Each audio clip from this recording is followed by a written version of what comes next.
ГСП онлайн. Городские новости сейчас. В Ухте стартовала методическая неделя «Молодые молодым». Она проводится для педагогов-предметников, отработавших в образовательных учреждениях не более 5 лет.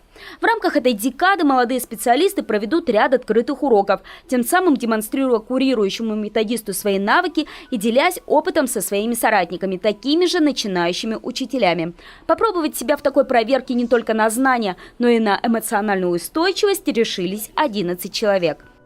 Разных предметов: математика, биология, история, учителя физкультуры, информатики дают свои уроки. Цель этой недели – повысить профессиональный уровень, профмастерство наших молодых специалистов.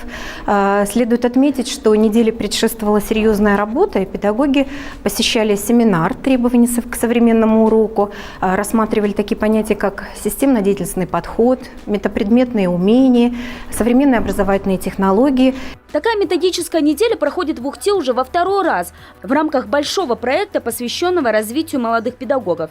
В этом году большинство участников этой декады – учителя со стажем 1 год. Есть и те, кто вовсе пришел в класс только в этом учебном году. Как отмечает методист Ольга Шульц, это говорит о том, что молодое поколение педагогов отличается активностью и желанием развиваться.